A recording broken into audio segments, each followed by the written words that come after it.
bisogna avere più paura in questo momento dell'influenza che del Covid. Il direttore del reparto di malattie infettive dell'ospedale Cannizzaro, Carmelo Jacobello, non usa giri di parole e mette in guardia sulla letalità dell'influenza stagionale, oggi più virulenta del coronavirus. Gli ultimi casi, le morti di Aurora, 7 anni a Palermo, e di Lidia, 25 anni a Chiaramonte Gulfi, hanno fatto scattare un allarme che gli esperti avevano già messo in conto. Una situazione delicata paragonata all'influenza suina del 2009. Nell'epoca della prima pandemia, cioè nel 2009, fece nel mondo 250.000 morti, quindi chiaramente stiamo parlando di una influenza particolarmente grave e severa che, a differenza del Covid, colpisce soprattutto soggetti giovani, adulti in buona salute. Ma perché l'influenza uccide e colpisce giovani e senza particolari patologie? Questa forma influenzale è particolarmente severa e grave e, come dicevo, impatta in maniera molto significativa soprattutto su soggetti giovani, determinando insufficienze respiratorie, ma anche quadri clinici generali, cardiaci, encefalici, particolarmente severi. Presi d'assalto ambulatori, farmacie ed ospedali, situazione critica anche a Catania. A Catania ci sono anche dei casi che sono in rianimazione in questo momento e che anche in questo caso si tratta di soggetti prevalentemente giovani, che sono quelli che pagano un tributo maggiore. Una recrudescenza del virus che ha molti fattori e, secondo Jacobello, una principale causa. Con una campagna vaccinale che è stata particolarmente trascurata in questo periodo. Le mascherine hanno impedito al virus influenzale di circolare e quindi hanno reso i soggetti dal punto di vista immunitario meno resistenti, più suscettibili all'infezione influenzale, e bisogna intervenire con i farmaci antivirali. Nell'ultima settimana sono state 1 milione le persone colpite da influenza in Italia.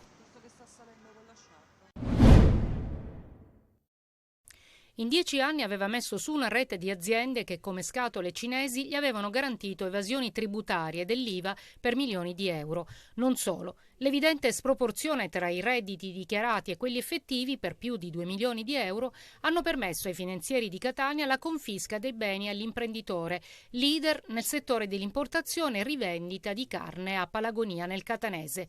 Le indagini avviate dalla compagnia di Caltagirone hanno consentito di ricostruire il meccanismo utilizzato per accumulare un patrimonio mobiliare e immobiliare riconducibili all'imprenditore ritenuto dalle Fiamme Gialle socialmente pericoloso, tanto che tutto quello che aveva accumulato sarebbe stato frutto di attività illecite. Il provvedimento di confisca riguarda fabbricati e terreni, 4 cavalli, 2 veicoli e quote societarie per un valore complessivamente di oltre 1.500.000 euro. La Procura di Caltagirone ha avviato il procedimento per l'applicazione delle misure di prevenzione, ottenendo prima il sequestro e poi la confisca dei beni. Aveva allestito una fabbrica clandestina di fuochi d'artificio in un deposito di Via della Concordia nel quartiere di San Cristoforo. A finire in manette un pregiudicato catanese di 35 anni. Per lui le accuse sono di fabbricazione e detenzione di materiali esplosivi senza licenza dell'autorità. Ad attirare l'attenzione della polizia impegnata in attività di controllo del territorio, la saracinesca del deposito, adibito allo stoccaggio di bibite, aperta a metà. Una volta entrati all'interno dei locali, gli agenti hanno notato la presenza del 35enne, mentre di spalle era intenta a inserire degli inneschi e ad assemblare i botti artigianali applicando del nastro adesivo di carta alla miccia già inserita. Sono più di 1.800 i manufatti esplosivi illegali rinvenuti, compresi 113 inneschi per un peso totale di 114 kg circa. Rinvenuto anche materiale di confezionamento, forbici casalinghe, nastro adesivo, numerosi pezzi di carta da imballaggio, materiali utilizzati per assemblare gli esplosivi. La polizia ha inoltre eseguito una perquisizione presso l'abitazione del 35enne, dove sono state trovate 10 batterie di fuochi pirotecnici. Dato l'ingente quantitativo di esplosivo, sul posto sono intervenuti anche gli artificieri e la polizia scientifica per i rilievi. Il GIP ha convalidato l'arresto dell'uomo e disposto i domiciliari con l'applicazione del braccialetto elettronico. Tutto il materiale sequestrato invece è stato affidato ad una ditta specializzata in attesa della successiva distruzione. Sarà l'autopsia disposta dalla procura a rivelare quando e perché è morta Concetta Conti, l'anziana vedova ottantenne il cui corpo è stato ritrovato riverso per terra, privo di vita nella sua casa in via Gamez, a ridosso della centralissima via Atenea nel centro storico di Agrigento. Il cadavere è stato scoperto dai vigili del fuoco, intervenuti dopo la segnalazione dei vicini di casa preoccupati dal non avere più notizie della donna dalla vigilia di Capodanno. Scattato l'allarme, sul posto si sono recati poliziotti della squadra volanti, della scientifica, il procuratore aggiunto Salvatore Vella ed il sostituto Elettra Consoli. Si indaga a 360 gradi per risolvere quello che al momento è un giallo. Nessuna pista investigativa è esclusa, la procura e la polizia non tralasciano alcune ipotesi tra la morte per cause naturali, accidentali o violente. E sono al setaccio in particolare i video delle telecamere di sorveglianza piazzate in un garage innanzi al portone d'ingresso dell'abitazione della pensionata, che sarebbe stato forzato. Inoltre i poliziotti della scientifica hanno trovato alcune stanze dell'appartamento al secondo piano a soqquadro, come se qualcuno avesse rovistato tra gli arredi. Sulla donna però non vi sarebbero tracce di violenza. L'anziana, ex maestra, abitava da sola e non avrebbe parenti ad Agrigento. I vicini di casa la ricordano come una persona cordiale, di buon cuore, estroversa, incline alla conversazione amichevole con chiunque incontrasse. La RAP, l'azienda che si occupa della raccolta dei rifiuti a Palermo, sta facendo il possibile, ma la situazione di emergenza, soprattutto in periferia, è ben visibile anche da queste immagini girate oggi.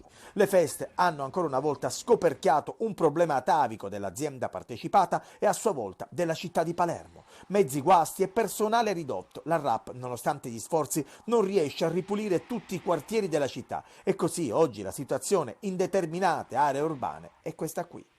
Qui siamo nel quartiere Bonagia, questa è una strada parallela all'autostrada, quindi un'arteria ben visibile da turisti, da gente che appunto lascia o arriva nel capoluogo. Guardate, una distesa di rifiuti immensa che sovrasta anche parte della carreggiata, ben visibile a tutti, soprattutto ci dicono che non viene assolutamente pulita da giorni, anche prima di Natale. Ma sulle responsabilità di questa situazione è botta e risposta tra RAP e Comune di Palermo. Ieri c'è stato un incontro, chiarificatore. Le indiscrezioni che filtrano riferiscono di un soddisfacente chiarimento tra il sindaco e il presidente della RAP Todaro. L'obiettivo? Avvicinarsi alla normalità appena dopo l'Epifania. Palermo deve rialzarsi, deve essere più responsabile, ritrovare una dignità che rischia di smarrirsi e il richiamo al senso di responsabilità e di dovere nel percorso della costruzione della città umana dell'arcivescovo di Palermo Corrado Lorefice. Parole forti, significative e per questo ha ricordato anche Biagio Conte e Santa Rosalia.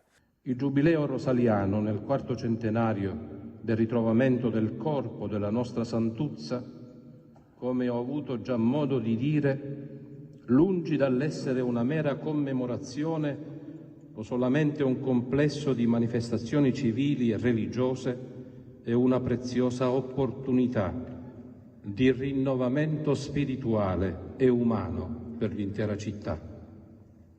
L'arcivescovo, al di là di vetrine politiche e propagande, vuole invece affrontare il problema, o meglio, i problemi che attanagliano il capoluogo, e così torna sul ruolo che deve avere la cittadinanza in questo preciso periodo storico. Una città che si alza dalla notte delle persone, una comunità non più sbriciolata nelle solitudini individuali, non più costretta a piangere i suoi figli appena chiamati alla vita. Amen. Ma gli episodi in città di vandalismo continuano. Ieri sera una sassaiola a opera di una banda di ragazzini contro un bus della linea 619 dell'Amat, l'azienda che si occupa del trasporto urbano a Palermo. Secondo quanto è stato ricostruito finora, l'episodio sarebbe successo in via Rocchi Marciano, nel quartiere Zenne 2. Ancora problemi idrici a Trapani, parte della città si ritrova con l'acqua inquinata. Il disagio è stato riscontrato ai primi di dicembre su 4 arterie del capoluogo, le vie Nausicaa, Nicola Fabrizi 20 settembre, piazza 21 aprile, a cui in questi giorni si sono aggiunte l'intera via Dalmazia e via dei Mille, arterie che si trovano nei paraggi di via Giovan Battista Fardelle, non lontano dal lungomare Dante Alighieri. A distanza di un mese dalla prima ordinanza emessa dal Comune, la seconda è di fine dicembre, la situazione di disagio si è quindi allargata, mentre i tecnici comunali sono ancora alla ricerca del problema senza però riuscirci. I cittadini che abitano nelle zone dove insiste il problema ancora ad oggi si ritrovano a non poter utilizzare l'acqua che arriva dalla condotta comunale per qualsiasi uso potabile. Praticamente non si riesce a individuare il luogo di contaminazione tra la condotta idrica e quella fognaria per poter intervenire sulla causa e riportare tutto alla normalità. Potrebbe addirittura trattarsi di una condotta fognaria privata.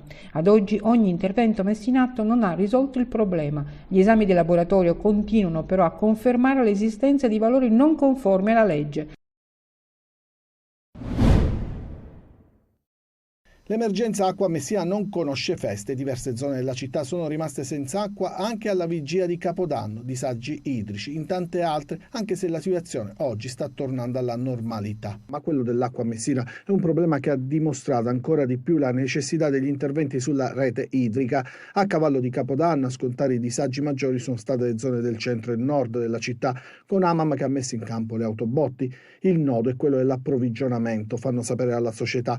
Rispetto alla media stagionale degli scorsi anni, su circa 1200 litri al secondo che arrivavano a Messina dai 3 adduttori ne mancano oltre 300, un taglio secco di circa il 30% che produce effetti sul quotidiano dei messinesi. Soprattutto l'acquedotto del fiume Freddo, la principale fonte di approvvigionamento della città, è passato da circa 900 litri al secondo agli attuali 750. La Santissima, altra fonte, invece è scesa da 150 litri al secondo a 70, in più piove poco, quindi le difficoltà aumentano e meno acqua arriva, meno tempo di erogazione viene garantita, dice l'AMAM. Il Comune e l'azienda stanno mettendo in campo gli interventi per mitigare la perdita sulla rete che si registra ormai da tempo. Il 12 gennaio ci sarà un altro giorno di stop all'erogazione per consentire la seconda tranche di lavori su rete e condotta saltata a dicembre. Dopo i disagi prolungati registrati a novembre, si cercherà di limitare il più possibile le conseguenze inevitabili di un altro stop all'acqua nelle case dei messinesi.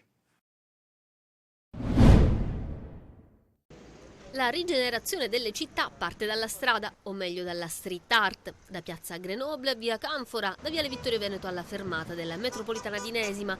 Le coloratissime opere murarie valorizzano interi edifici catanesi e riqualificano il territorio grazie all'arte di strada. Viene utilizzata per valorizzare dei luoghi in maniera diversa a seconda della tipologia di intervento. Tutto nasce come forma di protesta illegale con le scritte sui muri di New York negli anni 50 e 60. Nei decenni seguenti molteplici forme d'arte invadono gli spazi pubblici. I writers sono anonimi e negli anni diventano ambasciatori di un movimento artistico che coinvolge tutto il mondo. La città di Catania è un terreno molto fertile che ha bisogno di cultura, quindi la street art si presta benissimo a comunicare con le persone, a valorizzare l'ambiente urbano. Antonio Anche e l'Associazione Culturale Policromia hanno adottato il quartiere di Nesima per trasformare edifici grigi e anonimi in vere e proprie opere murarie autorizzate, anche grazie al supporto di sponsor privati. 200 metri quadri è la superficie che ospita questo intervento. Una bambina che decide di riscrivere la zona in cui vive, renderla propria e mettendo mano appunto al colore, al disegno per valorizzare l'ambiente in cui cresce.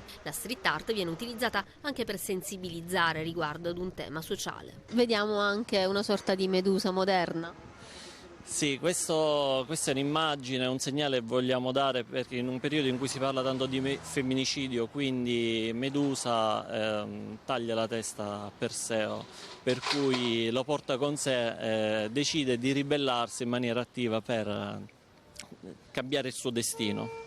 E poi ci sono gli itinerari artistico-culturali, come quello che Anche ha incominciato qui in via Canfora nel 2021 per finire recentemente in viale Vittorio Veneto. Il progetto si chiama Atena.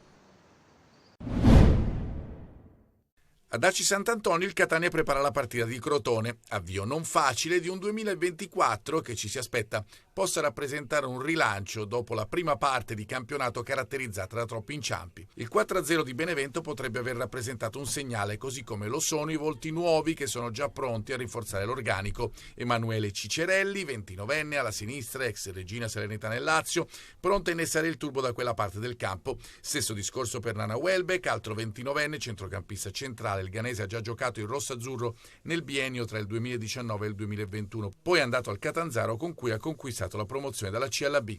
In attacco emerge l'interesse per l'attaccante Rocco Costantino del Monterosi. In vista della partita di domenica dovrebbe recuperare Buà, si allena Di Carmine, ma bisogna valutare le condizioni, potrebbe essere riproposta la difesa 3. A proposito della partita di Crotone, il comune calabrese ha rilasciato licenza per tutti i settori dello stadio, inibendo al pubblico il settore ospiti che resterà chiuso. 2 le strade a questo punto: o si adegua un altro settore per accogliere i tifosi catanesi o ci sarà il divieto di vendita. Fra i protagonisti ci sarà senza dubbio Chiricò, reduce dalla bella prestazione di Benevento e autore del miglior gol del 2023, il primo segnato nel 4-0 di Caserta da oltre centrocampo. Un bel momento che il numero 32 vorrà confermare anche in Calabria, sempre in Serie C, ma sponda Messina, che prepara la partita interna col Cirignola. Arriva in prestito Marco Rosafio, accordo fatto fra i giallorossi della SPAL. L'ala destra, 29enne, torna e arriva allo Stretto, dove era stato nel 2017-2018.